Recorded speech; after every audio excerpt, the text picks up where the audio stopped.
नमस्कार, डीडी राजस्थान की खास प्रोग्राम में आज आपका बहुत बहुत स्वागत करते हैं।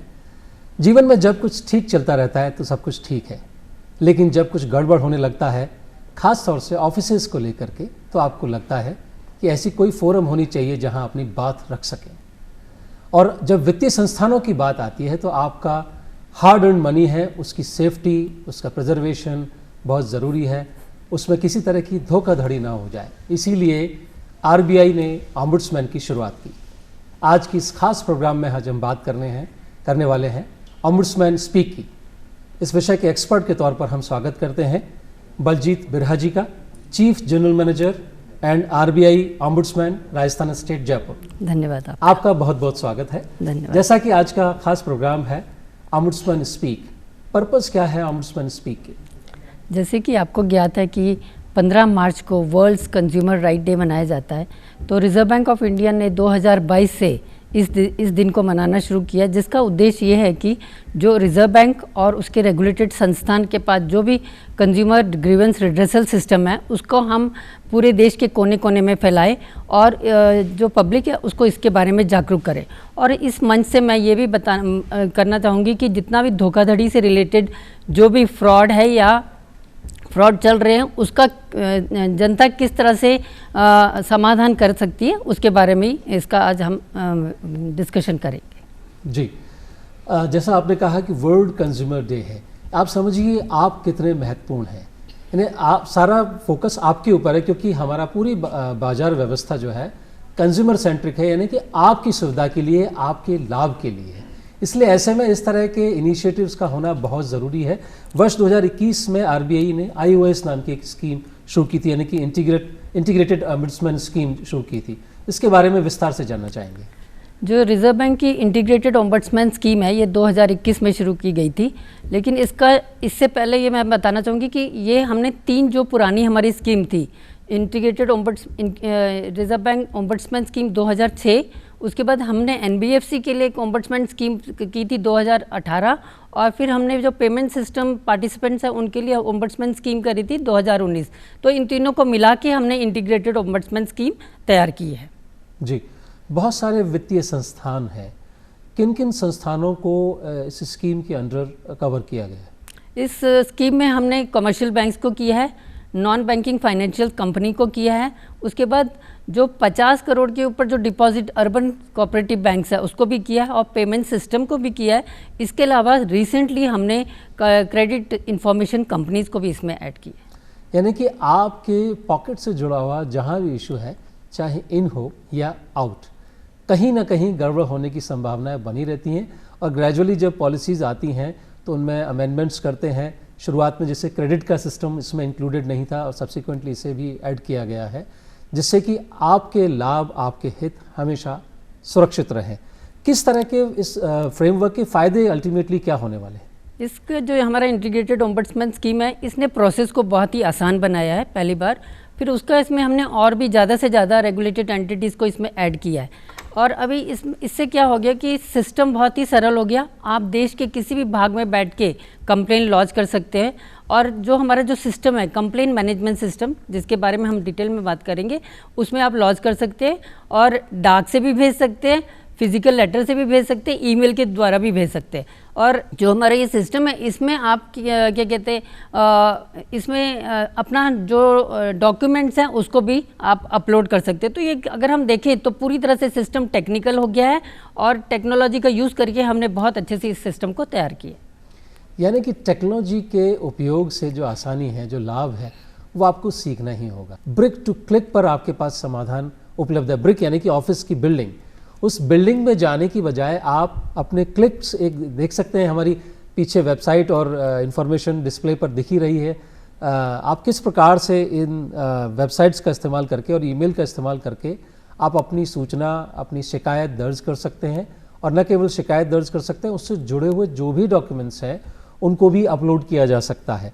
कोई खास तरह का कोई फॉर्मेट या रेस्ट्रिक्शन है कि इतनी MB की फाइल ही अपलोड हो सकती है, या वीडियो अपलोड नहीं? वीडियो में कुछ प्रॉब्लम आती है, लेकिन सारे फाइल्स अपलोड हो जाते हैं डॉक्यूमेंट की फॉर्म में। अगर कोई भी इंफॉर्मेशन है तो वो अपलोड, तो आप डॉक्यूमेंट को ठीक से PDF फाइल बना करके अपलोड करें, और बाहर ई मित्र वगैरह पर आपको स्कैन करने की सुविधा मिल जाती है।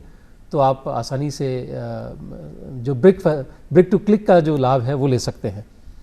CRPC एक टर्म यूज़ की जाती है जिसमें इनवर्ड रिसीवल की प्रक्रिया जुड़ी हुई है। CRPC की फुल फॉर्म क्या है, उसके क्या लाभ हैं? CRPC हमारा चंडीगढ़ में बेस है, उसका फुल फॉर्म है centralised receipt and processing centre.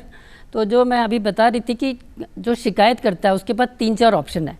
अगर आप ऑनलाइन से करना चाहते हैं अपनी शिकायत दर्ज, तो आप https://cms.rbi.org में कर सकते हैं। अगर आप ईमेल के थ्रू भेजना चाहते हैं तो आप crpc@rbi.org.in में भेज सकते हैं। उसके अलावा आप फिज़िकल लेटर्स भी CRPC के एड्रेस पे आप चंडीगढ़ भेज सकते हैं। तो ये जो CRPC है, ये इसका काम क्या है, ये सारी शिकायतों को लेता है, उसकी प्रारंभिक जांच करता है, उसके बाद में ये अपलोड करता है उसको CMS में, और उसके बाद ये सारे ओम्बड्समैन को थ्रू आउट द कंट्री ये इनको अलॉट की जाती है। ये तो रही बात डिजिटली कनेक्ट होने की। क्या किसी तरह की फिजिकल कनेक्ट की कोई सुविधाएं हैं? कहाँ कहाँ ऑफिसेज हैं? क्या हर स्टेट में इस तरह का ऑफिस है या बड़े शहरों में इस तरह के ऑफिसेज अवेलेबल हैं RBI के? अभी तो CRPC एक ही जगह पर है जो हमारा चंडीगढ़ में है, वहीं पर है, और उसके अलावा अभी वहीं कॉन्टैक्ट सेंटर्स की स्थापना की गई है? हाँ, कॉन्टैक्ट सेंटर भी हमारा चंडीगढ़ में ही है। कॉन्टैक्ट सेंटर का मतलब ये है कि आप वहाँ पर फ़ोन कर सकते हैं। उसके लिए एक टोल फ्री नंबर दिया गया है जिसका मैंने नंबर है 14448। आप उस पर कॉन्टैक्ट कर सकते हैं, और ये IVRS है और ये 24/7 आपको उपलब्ध है। आप यहाँ पर ये जान सकते हैं कि कंप्लेन कैसे करनी है, क्या करनी है, और उसके अलावा अगर आप वहाँ के जो कर्मचारी, उनके जो ऑफिशियल्स हैं, अगर उनसे बात करना चाहते हैं तो वहाँ पर आपको हिंदी और इंग्लिश में वो अवेलेबल हैं, और उसके अलावा 10 और क्षेत्रीय भाषाओं में भी आप उनसे बात कर सकते हैं। और इनका जो समय है सुबह 8 बजे से लेके रात के 10 बजे तक अवेलेबल है। और ये आप क्या कहते हैं, मंडे से सैटरडे, लेकिन कुछ नेशनल हॉलीडे होते हैं उसके लिए ये अवेलेबल नहीं है। तो आपके पास पूरा वो है कि आप उनके साथ संपर्क कर सकते हैं। आपने भाषा की अपनी अभी बात कही। भारत विविधताओं से भरा हुआ देश है। हर प्रदेश की राज्य की भाषा अलग है, बोलियां तो हैं ही। ऐसे में बहुत सारे लोगों को दिक्कत होती है कि उनकी अपनी बात अपनी भाषा में आसानी से कह पाते हैं, पूरी कह पाते हैं। तो भाषा का कोई चयन की इसमें सुविधा है? 10 भाषा है उसमें ऑलरेडी, जो शिकायत करता है वो उसमें बात कर सकता है। जी। एलिजिबिलिटी क्या है? यानी कि शिकायत के स्वरूप तो बहुत कुछ हो सकते हैं। एक दिल में तकलीफ़ें बहुत सारी हो सकती हैं, लेकिन कौन सी तकलीफ़ ऐसी है जो एंटरटेन की जा सकती है और कौन सी ऐसी जिससे एंटरटेन नहीं किया जा सकता? जो हम शिकायत लेते हैं, बेसिकली वो जो बैंकिंग रेगुलेटेड एंटिटी है उनको जो सेवा देनी है, अगर उसमें कोई कमी आती है तो वो शिकायत हमारे पास कर सकता है। सबसे पहले इसमें बताना चाहूँगी कि जब भी आपको लगेगा कि सेवाओं में कमी है तो सबसे पहले आपको अपने बैंक से ही संपर्क करना है।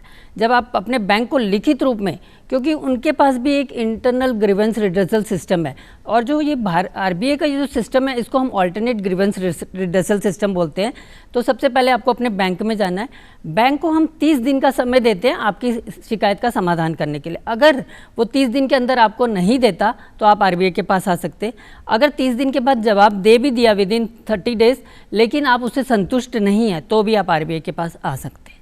जी, आपने कहा सेवा दोष, यानी कि बैंक आपको क्या सर्विसेज देता है, सबसे पहले ये आपको जानना ज़रूरी है। किस तरह के कमिटमेंट डिलीवरी के आपके साथ किए गए हैं, तो जानकारी ही बचाव है। और सबसे पहले विवाद में पड़ने से पहले अपने जो भी आप जिस ब्रांच में आपका जो कार्य था उसके अधिकारियों से संपर्क करें। जैसे कहा कि इंटरनल ग्रीवेंस रिड्रेसल एक मैकेनिज्म है, बना हुआ है ऑलरेडी। 30 दिन के अंदर उनका निस्तारण करना है। उसके पश्चात ही अगर वहाँ से संतुष्टि नहीं होती है, निस्तारण नहीं होता है, या आपकी कंप्लेंट को एंटरटेन नहीं किया जाता है, या आप पूरी तरह संतुष्ट नहीं हैं, उस परिस्थिति में ही आप स्टेज 2 की तरफ बढ़ें। ऐसा नहीं कि आपको जानकारी मिली है और आप सीधे स्टेज 2 पर जंप कर जाएं। अगर ऐसी स्थिति होती है, अगर स्टेज 1 को ऑब्जर्व नहीं किया गया है, उस स्थिति में क्या होता है? हम उस शिकायत को हम लेते नहीं हैं, वो नॉन मेंटेनेबल हो जाता है। जी, बहुत ज़रूरी बात बताइए कि आप प्रक्रिया को पूरी तरह से अगर आप फॉलो करेंगे तो आपके लिए आसानी हो सकता है, आपको स्टेज 1 पर ही निदान मिल जाए, वरना RBI के पास इतनी शिकायतों का भंडार लग जाएगा कि उनका निस्तारण मुश्किल हो जाएगा। एक आमतौर पर अगर हम देखें कि आपके पास जब कंप्लेंट रिसीव होती है तो कितने टाइम में, मिनिमम या मैक्सिमम टाइम में उसका रिड्रेसल हो जाता है? अगर आप ये समाधान की बात कर रहे हैं तो मैं बताना चाहूँगी कि जो कंप्लेन है उसके हम पहले तो ये देखते हैं कि कितनी कॉम्प्लेक्स है। अगर वो बहुत कॉम्प्लेक्स होती है, और दूसरी बात है कि जो शिकायत करता है और जो बैंक है वो कितने जल्दी हमको डॉक्यूमेंट्स दे रही है जो हमें डिसीजन लेना है, और तीसरा है कि उस पर्टिकुलर बैंकिंग ओम्बड्समैन में शिकायतों की कितनी मात्रा है। ये तीनों जो फैक्टर्स हैं ये बहुत बड़ा वो देने हमें समाधान करने में, एक डिसीजन लेने में हमें दिखाता है। लेकिन मैं ये बताना चाहूँगी कि जो हमारा अभी नया सिस्टम है जो हम बोल रहे हैं ऑल्टरनेट ग्रीवेंस रिड्रेसल सिस्टम, जो हमने टेक्नोलॉजी यूज़ करी है, काफ़ी हद तक हमने इसको देरी होती थी पहले, उसको हमने समाधान उसका किया है। शिकायत बहुत सारी हो सकती हैं, लेकिन भावुक हुए बिना अपनी बात कागज़ पर लिखनी बहुत ज़रूरी है। जैसा कि मैम ने आपने बताया शुरुआत में, सेवा दोष, पहले सेवा समझिए, फिर उसका दोष जानिए, फिर उसके बाद अपनी बात पॉइंट वाइज रखिए। अगर पूरी कहानी आप लिख देंगे तो पढ़ने वालों को समझ में नहीं आएगी बात कि आप कहना क्या चाहते हैं। तो इसलिए पॉइंट वाइज अगर आप अपनी बात रखेंगे, उसमें कोई रेस्ट्रिक्शन है स्पेस की कि इतने शब्द ही ले सकता है? नहीं, ऐसा कुछ नहीं। ऐसा कोई रेस्ट्रिक्शन नहीं है। तो आप लिख भी सकते हैं उसमें फील्ड में, और अटैचमेंट में भी उसको आप लगा सकते हैं, या किसी समझदार व्यक्ति से आप अपनी कंप्लेंट को बनवा सकते हैं। कंप्लेंट दर्ज करने के लिए क्या किसी को नॉमिनेट भी किया जा सकता है? अगर मान लीजिए सीनियर सिटीजन्स हैं या ऐसे व्यक्ति हैं जो उस मामले में उतनी समझ नहीं रखते हैं, तो बिल्कुल यहाँ पर अगर जो कंप्लेनेंट है वो खुद नहीं दर्ज कर सकता तो वो किसी को ऑथराइज़ कर सकता है, और उसके लिए उसको एक अथॉरिटी लेटर देना होगा जिसमें कि वो जो ऑथराइज पर्सन है उसका पूरा डिटेल्स उसमें होना चाहिए। तो ये एक प्रोविज़न है हमारे कंप्लेंट मैनेजमेंट सिस्टम में कि वो थ्रू ऑथराइज रिप्रेजेंटेटिव अपनी कंप्लेंट को दर्ज कर सकता है। एक बार हम फिर से विस्तार से जानना चाहेंगे क्या क्या नॉन मेंटेनेबल कंप्लेंट्स हैं, किस तरह, क्या वेंडर से जुड़ी हुई कोई शिकायत है, क्या उसको इसमें शामिल किया गया है? विस्तार से जानना चाहेंगे क्या क्या मेंटेनेबल नहीं है। तो जो नॉन मेंटेनेबल कंप्लेंट्स होती है, सबसे पहले तो मैंने आपको ये बताया कि अगर आप डायरेक्ट आरबीआई में आ जाते हैं बिना अपने बैंक के पास गए हुए, तो हम उस कंप्लेंट को रिजेक्ट कर देते हैं। दूसरा कि अगर आपने 30 डेज़ बैंक को टाइम ही नहीं दिया, उससे पहले आ गए, तो वो भी हम लोग रिजेक्ट कर देते हैं।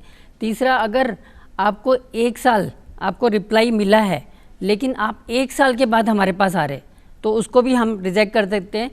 तो वो एक आपको ये ध्यान रखना है।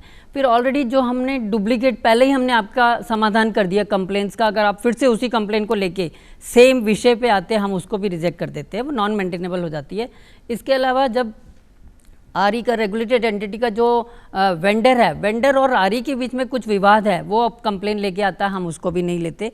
उसके अलावा 2 रेगुलेटेड एंटिटीज़ के बीच में कुछ विवाद चल रहा है, तो हम उसको भी नॉन मेंटेनेबल कर देते हैं।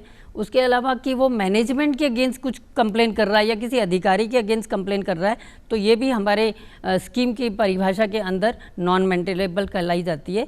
और उसके अलावा अगर आपने या बैंक ने आपके अगेंस्ट कुछ कोर्ट केस किया है और वो विचाराधीन अभी न्यायालय में, किसी भी न्यायालय में या कंज्यूमर फोरम में, तो हम उसको भी नॉन मेंटेनेबल कर देते हैं। और या फिर उसका ऑलरेडी निपटान हो गया है, किसी कोर्ट ने आपका ऑलरेडी उसका समाधान कर दिया, तो उसको भी हम नहीं लेते। तो कुल मिला के जो मोटा मोटी बात समझ में आती है, सेवा दोष, जो हमने शुरुआत में बात कही थी, सेवा क्या है, सेवा का दोष। आपका निजी कोई कॉन्फ्लिक्ट नहीं होना चाहिए, तंग करने की नीयत नहीं होनी चाहिए, या ऐसी कोई बात नहीं होनी चाहिए जो सेवा के दायरे में नहीं आती है, और फिर आप आगे अननेसेसरली अपने आप को भी हर्ष करेंगे और दूसरों को भी हर्ष करेंगे, तो वो अप्रोच उचित नहीं है। और जैसा कहा गया है कि ये तो सर्वविदित है कि कोर्ट में जब एक बात चली जाती है, तो दूसरे जो एडमिनिस्ट्रेटिव बॉडीज़ हैं उनका रोल स्वतः ही ख़त्म हो जाता है। कोर्ट तक जाने से पहले की जो प्रक्रिया है उसको अडॉप्ट करें, उससे संतुष्ट नहीं है तो उसके बाद में अगर कोर्ट जाने की अगर ज़रूरत पड़ती है तो आप जाएं, लेकिन उससे पहले आप इसको आरबीआई तक जाएंगे तो वहाँ भी बात बन जाएगी। जब हम कंप्लेंट दर्ज करते हैं तो मन में कई बार एक व्यग्रता रहती है, पता नहीं मेरी कंप्लेंट का क्या हुआ, एक प्रेजुडाइज रहता है कि शायद कोई कार्रवाई ही नहीं हो रही है। क्या ट्रैकिंग का कोई ऑनलाइन सिस्टम है? जब भी सीआरपीसी में कोई भी कंप्लेन आती है तो पहले वो उसको रजिस्टर करता है। रजिस्टर करने के बाद एक कंप्लेन को एक नंबर दिया जाता है, और फिर थ्रू ईमेल या जो भी आपने मोबाइल नंबर दिया है उसके थ्रू वो आपको एक एक्नॉलेजमेंट दिया जाता है वहाँ से। तो ये जो नंबर है ये एक हमारा यूनिक नंबर है हर कंप्लेन के लिए। आप उसमें जाके CMS में जाके ट्रैक में जाके देख सकते हैं। उसके अलावा आप जो हमारा कॉन्टैक्ट सेंटर है चंडीगढ़ में, आप उनको कॉल करके भी अपने जो शिकायत का उसके क्या समाधान हुआ, स्थिति है, क्या स्थिति है, स्टेटस के बारे में आप पूछ सकते हैं। सबसे मुख्य बात है कि जब भी हम कहीं कोई कंप्लेंट दर्ज करना चाहते हैं तो एक जिज्ञासा होती है, क्या ये चार्जेबल सर्विस है या किसी तरह की कोई फीस डायरेक्ट बैंक को या किसी व्यक्ति को या ऑथराइज एजेंट अगर RBI की तरफ से उन्हें देनी होगी? ये जो हमारा जो अल्टरनेट ग्रीवेंस रिड्रेसल सिस्टम है एकदम फ्री ऑफ कॉस्ट है, आपको एक पैसा नहीं देना। तो आपके लिए तो ये बहुत ही अच्छा सिस्टम RBI ने बना रखा है। दूसरा ये है कि आप कभी भी किसी थर्ड पार्टी एजेंसी को भी कोई पैसा मत दीजिए, क्योंकि यहाँ पर फ्री ऑफ कॉस्ट ही होता है कि कोई अगर आपको एजेंसी बोले कि आप हमें पैसा दे दीजिए, हम आपकी कंप्लेंट RBI में लॉन्च करके समाधान कर देंगे, तो आप ये बात को याद रखिए कि RBI इसके लिए कोई पैसा नहीं लेता। जी, किसी तरह का कोई ऑथराइज एजेंट भी नहीं है। नहीं। आपने एक शब्द यूज़ किया अल्टरनेट ग्रीवेंस रिड्रेसल, यानी कि मध्यस्थता के द्वारा विवाद को सुलझाना। जीवन में कितना महत्वपूर्ण है। विवाद तो कहीं भी हो सकते हैं, हमारे मन में भी और बुद्धि में विवाद होता ही है, कॉन्फ्लिक्ट चलता ही है। मेरे मन का सा ना हुआ तो विवाद की वजह बन गई। तो ऐसे में लेकिन बातचीत के ज़रिए और शांति से भी समाधान निकल सकते हैं। उस प्रक्रिया को जानना चाहेंगे विस्तार से। क्या फिजिकली उसमें आना पड़ेगा या ऑनलाइन भी संभव है, या उसमें भी रिप्रेजेंटेटिव के माध्यम से बात की जा सकती है? जब भी हम लोग कंप्लेंट्स को देखते हैं, कभी कभी हमें जो शिकायत करता है वो बोलता है कि मुझे हेयरिंग दो, तो उस केस में हम लोग क्या करते हैं, या तो वीडियो कॉन्फ्रेंसिंग के थ्रू वर्चुअल कर देते हैं मीटिंग, और जो भी कंप्लेनेंट को कंफर्टेबल लगता है हम उसके ऊपर ही जाते हैं। और दूसरा हम ये बोलते हैं कि या तो वेबएक्स के थ्रू आ जाइए, या हमारे किसी रिजर्व बैंक ऑफिस जो है वहाँ पर आप चले जाइए, या जो कंसर्न बैंक है वहाँ जाके आप आ जाइए। लेकिन ये जो हम करते हैं, जो भी रिकन्सिलिएशन मीटिंग या जो भी मीटिंग करते हैं, फर्स्ट हेयरिंग देते हैं जो भी, तो ये हम कस्टमर को उनकी पूरी बात सुनने के लिए करते हैं। क्योंकि कभी कभी क्या होता है कि कंप्लेंट में वो पूरी बात अपनी बता नहीं पाता। जब हम 1 to 1 सुनते तो हमें कंप्लेंट की ज़्यादा हम डीप में जाते हैं और हम उसका समाधान अच्छे से कर सकते हैं। जी, क्या एक ही बार ये मौका मिलता है या एक से ज़्यादा बार भी दिया जा सकता है? मान लीजिए उसने समय मांगा और किसी कारणवश वो उस दिन उपस्थित नहीं हो पाया, तो ऐसी स्थिति में उसके पास दूसरा और एक चांस मिल सकता नहीं, है? ये तो जब तक कस्टमर बोलता है कि मुझे और दे दो, वो कुछ रीज़न देगा तो हम उसको अकाउंट करते हैं, और अब जब वो बोलता है कि मैं आऊँगा तो हम उसको बुलाते हैं। और उस प्रक्रिया में भी भाषा की कोई लिमिटेशन नहीं है? जो व्यक्ति सुनेंगे वो उस व्यक्ति की भाषा बोली जो भी है जो भी उसको समझ सकते हैं जो भी वो कंफर्टेबल, हिंदी इंग्लिश जो भी भाषा वो बोलना चाहते हैं उसके हिसाब से। जी, कई बार होता है कि कानूनी प्रक्रिया या जो डॉक्यूमेंटेड जो प्रोसीजर है उसके बावजूद भी आपको लगता है कि बात अभी पूरी नहीं हुई है, शिकायत का निवारण नहीं हुआ है, तो RBI ओम्बुड्समैन के बाद भी क्या आगे जाने के लिए कोई रास्ता खुला हुआ है? जैसे कि जो हमारी कंप्लेंट्स हैं हम उसको 2-3 क्लॉजेज में बंद करते हैं। एक अपीलेबल क्लॉज होता है, एक नॉन अपीलेबल क्लॉज होता है। जो अपीलेबल क्लॉज होता है वहाँ पर जो बैंक्स है और जो शिकायत करता है दोनों के पास एक प्रावधान है कि वो अपनी अपील दर्ज कर सकता है RBI के थ्रू, या वो CMS पोर्टल में जाके करे, या फिर हमारा जो सेंट्रल ऑफिस डिपार्टमेंट है वहाँ जाके वो मेल के थ्रू भेज सकता है। तो ये जो अपीलेबल क्लॉज है वहाँ पर डेफिनेटली उनके पास एक और ऑप्शन है। लेकिन कुछ क्लॉजेस, कुछ जो समाधान जो हम देते हैं उसमें नॉन अपीलेबल क्लॉजेस भी है, तो वहाँ पर उसके पास ये ऑप्शन नहीं होता कि वो अपील करे, लेकिन उसके पास किसी दूसरे फोरम में जाने के लिए वो फिर भी स्वतंत्र है। जी, नॉन अपीलेबल ग्राउंड्स क्या क्या हैं? एक तो जब हम ओम्बड्समैन देखता है कि बैंकिंग उसमें कोई कमी ही नहीं है, सर्विसेज में कमी नहीं है। और एक और बात होती है जब कंप्लेनेंट हमसे कुछ कंपनसेशन मांगता है, सपोज उसने 2 लाख मांगा लेकिन वो बैंकिंग ओम्बड्समैन के दायरे में ही नहीं है, तो फिर वो कंप्लेंट्स रिजेक्ट हो जाती है। तो और जो जितनी भी नॉन मेंटेनेबल कंप्लेंट्स है जो अभी हमने जिसका अभी डिस्कशन किया, वो नॉन मेंटेनेबल भी नॉन अपीलेबल क्लॉज ही होती है, तो वहाँ पर भी वो अपना अपील दर्ज नहीं कर पाता।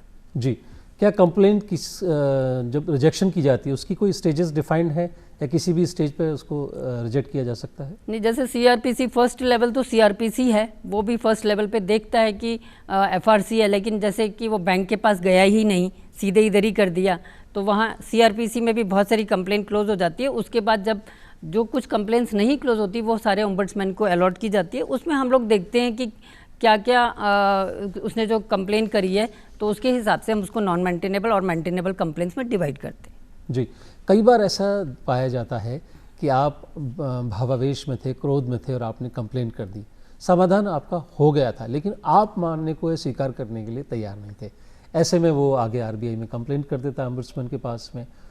तो विड्रॉल की क्या पॉसिबिलिटीज़ हैं या उसे गलत दृष्टि से देखा जाता है? बिल्कुल गलत दृष्टि से नहीं देखा जाता है इसको। शिकायतकर्ता के पास पूरा ऑप्शन है कि वो विड्रॉ कर ले, तो वो सीएमएस में जाके आराम से अपना विड्रॉ कर सकता है, या फिर वो बैंकों को भी लिख सकता है कि मैं अपनी ये कंप्लेंट विड्रॉ कर सकता हूँ। तो ये पूरी छूट हमने शिकायतकर्ता को दी है विड्रॉ करने के लिए। जी, और मान लीजिए आरबीआई द्वारा कोई शिकायत बंद की गई है और ऐसे में उसे कोई रिएक्शन देनी है, अपनी बात फिर भी रखनी है आरबीआई तक, तो क्या ऐसा कोई ऑप्शन अवेलेबल है? बिल्कुल है। जैसे हम बोलते हैं ना कि कोई भी सिस्टम होता है, अगर उसका हम फीडबैक ले तो बहुत अच्छा होता है, हम सिस्टम को सुधार सकते हैं और भी।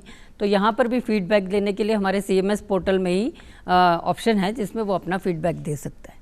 जी, हार्ड अर्न मनी सुरक्षित रहे, इसके लगातार प्रयास किए जाते हैं, लेकिन तकनीकी के साथ एक बड़ा पैरेलल एक क्लॉज जुड़ा हुआ है। ये बुरी दृष्टि रखने वाले लोग हैं, वो भी उतना ही चतुर हैं जितनी कि चतुर लोग टेक्नोलॉजी बनाने वाले हैं। वो जब भी कोई नई टेक्नोलॉजी आती है, उसका तोड़ ढूंढने वाले लोग भी मौजूद रहते हैं और उसमें लगातार फिर सेंधमारी होती रहती है। और उसके लिए आरबीआई की तरफ से, भारत सरकार की तरफ से लगातार बीच बीच में कैंपेन्स चलती रहती हैं, किस तरह से आप अपने आप को, अपने फंड्स को आप सुरक्षित रख सकते हैं। इस पर मैं चाहूँगा आप विस्तार से चर्चा करें कि किस तरह से फ्रॉड्स होते हैं और किस तरह से हम अपने आप को सेफ रख सकते हैं। जैसे कि कैंपेन की आप बात कर रहे हो, तो आरबीआई समय समय पर हम लोग संदेश अपने निकालते हैं। तो मैं सबसे पहले बताऊंगी कि आरबीआई कहता है, एक बहुत बड़ी सीरीज़ हम लोग ने निकाली हुई है। ये जो टैगलाइन है आरबीआई कहता है, इसके अंदर हमने अपने, अगर आप हमारी साइट में जाके देखेंगे तो फ्रॉडस्टर के बारे, फ्रॉड कैसे होते हैं और कैसे आपको बचना है, इसके बारे में हमने वहाँ पर बताया गया है। उसके अलावा हम लोगों का जो सीएमएस पोर्टल है, उसके ऊपर भी हमने कि क्यूआर कोड या मोबाइल नंबर और ये स्कैन करना है, तो उसके लिए क्या आपको कैसे करना है और क्या आपको सावधानियां बरतनी चाहिए, ये सारा हमारा सीएमएस पोर्टल में दिया है। उसके बाद आजकल हमने ये भी देखा है कि कुछ अनऑथराइज्ड एजेंसीज होती है जो कि डिपॉजिट ले लेती है, और वो मतलब उनको परमिशन किसी से नहीं है कि डिपॉजिट लेना। इसके बारे में हमने अपने सचेत पोर्टल में भी ऐसे बताया है सावधानियां बरतने के लिए कि आप सबको डिपॉजिट मत दीजिए, उसकी जानकारी लीजिए कि वो एक्चुअल में डिपॉजिट ले सकता है कि नहीं। उसके बाद हमने, जो हमारा सेंट्रल ऑफिस है, उसने 2 अच्छी किताबें निकाली है। एक तो बीवेयर, जो कि हम बताते हैं कि जो धोखाधड़ी के कैसे मॉडस ऑपरेंडी जो फ्रॉडस्टर है वो यूज़ कर रहा है, वो स्टोरीज के फॉर्म में आपने किताब, हाँ, उसको स्टोरीज के फॉर्म में किया है। और दूसरा जो है एक राजू और 40 चोर, तो उसमें 40 कहानियां हैं, बहुत अच्छे से दिखाई है कि फ्रॉडस्टर आज क्या कर रहे हैं। दोनों किताबों में से कोई एक अगर साझा करना चाहें जो काफ़ी पॉपुलर हो या लोगों के, ये राजू और 40 चोर, इसके बारे में अगर लोग पढ़ेंगे और अपने बच्चों को भी पढ़ाएंगे तो उनको भी एक आ जाएगा कि किस तरह से फ्रॉड हो रहा है और इसमें कैसे, कि क्या करना चाहिए हम लोग। राजू एक मेटाफर के तौर पर एक नाम का इस्तेमाल किया गया है, और ये किताबें निःशुल्क डाउनलोडेबल हाँ, हैं। डाउनलोडेबल। तो फिर देर क्यों कर रहे हैं जनाब, आप तुरंत इसे डाउनलोड कीजिए, पढ़िए और अपने आसपास के लोगों को पढ़ाइए, मुफ्त आप बांटिए। जानकारी का अभाव और लालच, बस मुझे लगता है ये 2 ही चीज़ें हैं, अगर आप इनसे एड्रेस कर लेंगे तो जो इस तरह की जो समस्या है उनसे आप निजात पा लेंगे। हम वापस आते हैं उस किताब की तरफ, राजू और 40 चोर। अली बाबा 40 चोर था, ऐसे राजू और 40 चोर, उसमें से कोई अगर आप बताना चाहें कि किस तरह से फ्रॉड के लोगों ने तरीके निकाले हुए हैं। नहीं, जैसे आप कोई भी जो शिकायत करता है या कोई भी व्यक्ति जो अपना ओटीपी या ये शेयर कर देता है, उस टाइप से वो एक तरह का फ्रॉड ही हो जाता है। कि आपसे बोल रहे हैं कि कितनी बार हमने ये देखा है कि जो हमारे पास कंप्लेन आती है उसमें ये बोलता है कि मुझे पैसे मिलने थे, उसमें भी मैंने क्यूआर कोड डाल दिया। तो जब आप एक बात याद करिए, रखिए कि जब आपको पैसे मिलने हैं तो आपको कोई भी अपना पिन कोड किसी से शेयर नहीं करना। वो तो उस जो आपके उसमें अकाउंट में पैसे डालेगा वो ही शेयर करेगा अपना पिन कोड, लेकिन आपको किसी से नहीं करना। ये ऐसे फ्रॉड बहुत ही ज़्यादा वो प्रचलित हो रहे हैं इस टाइप से। जी, आपके आसपास के परिवार में जब लोग जैसे अंताक्षरी खेलते हैं, गाने सुनते हैं, ऐसे इस तरह के डिजिटल लिटरेसी की जो आवश्यक बातें हैं, घर के बड़े बुजुर्गों के साथ में भी साझा कीजिए। बड़े सरलता से किसी को भी अपना ओटीपी बता देते हैं तो वो OTP बताना कितना, यानी अपने घर के ताले की चाबी आपने खुद नहीं दूसरे को दी, ये उतना ही घातक है। अगर इस तरह की सरल भाषा में आप समझाने की कोशिश करेंगे तो निश्चित तौर पर बड़े बुजुर्गों के साथ जो धोखाधड़ी होती है, ख़ासतौर से OTP शेयर कर लेने के कारण, कम से कम वो रुक जाएगी। मैं वापस इसी बात पर आता हूँ। फाइनेंशियल इंस्टीट्यूशंस जो शेयर मार्केट वगैरह में भी जो धोखाधड़ियाँ होती हैं, क्या वो भी RBI के अंडर में आती हैं? नहीं, वो हमारे अंडर, रिजर्व बैंक के अंडर नहीं आती, वो सेबी के अंडर सेबी के अंडर में आती हैं। लेकिन बैंकिंग और क्रेडिट कार्ड से जुड़ी हुई वो सारी चीज़ें इसी में आती हैं। तो मैं वापस से रिकूप करता हूँ, प्रोग्राम की शुरुआत में हमने बात की कि किस तरह से अपनी बात आप RBI तक पहुँचा सकते हैं। सबसे पहले आप क्रिस्टल क्लियर हो जाइए, सेवा दोष है कि नहीं। आपने जो बैंक की जो सेवाएं थी, चाहे डिपॉजिट से रिलेटेड हो, चाहे FD से रिलेटेड हो, या सेविंग अकाउंट से रिलेटेड हो, या क्रेडिट से रिलेटेड हो, वो आप चेक कर लीजिए वो सेवा के दायरे में आता है कि नहीं। फिर उसमें दोष क्या था वो स्पेसिफिक होना चाहिए। उसके बाद में थर्ड है, आप बैंक को डायरेक्टली आप नोटिस भेजिए, 30 दिन के अंदर वो उसको समअप करेंगे। उसके बाद में